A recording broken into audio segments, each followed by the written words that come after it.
about burnout then?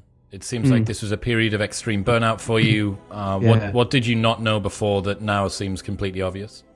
Yeah, it's what burnout even is. I think you've had folks on the podcast who've chatted about burnout, but in my mind, I thought it was just burnt out. Burnout is exhaustion, right? If we're completely wiped, we're completely depleted, we're burnt out.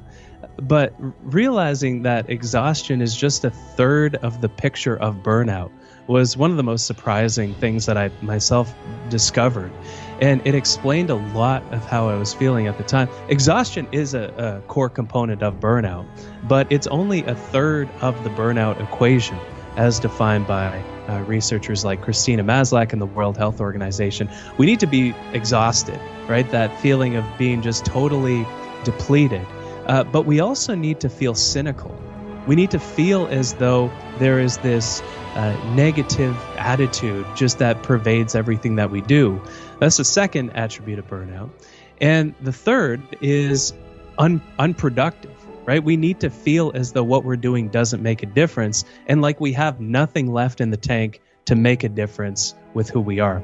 And it's the confluence of those three ingredients, exhaustion, cynicism, and inefficacy, that produces full-blown burnout phenomenon that's caused by one thing and one thing only, and that's chronic stress. Any source of stress we face repeatedly is something that can cause burnout.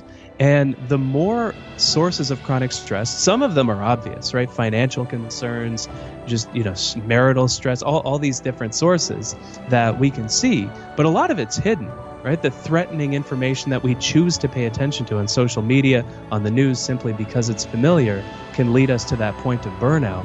But also the factors of our work that contribute to a full-blown burnout phenomenon.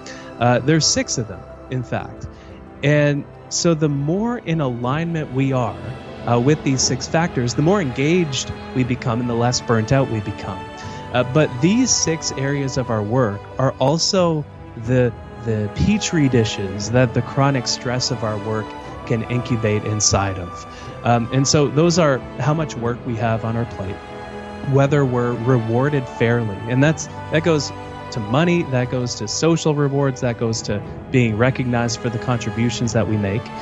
Control is a third one. So whether or not we feel we have control over when, where, and how we do our work. Community. So whether we feel connected with people around us, the less community we have, the more likely we are to burn out. Fairness, we need to be treated fairly. And values. So whether we feel as though we can manifest our values through our actions at work. And when we do that, we feel like there's meaning behind what we're doing because we can observe our behavior and connect those with who we truly are. But when we don't value the work that we do, or we don't have that deeper connection, we're out of alignment and we're more likely to burn out. And so, just in case people don't read the book, no pressure, obviously, but I want to kind of share those 6 factors, charting how well you're doing in those 6 areas over time: workload, control, reward, community, fairness, and values, and noticing that you're on the stepping stones to that full-blown burnout phenomenon, even if you're cynical and not exhausted, or even if you feel profoundly unproductive, but you have more than enough energy. These 3 attributes can serve as kind of stepping stones to a full-blown burnout phenomenon.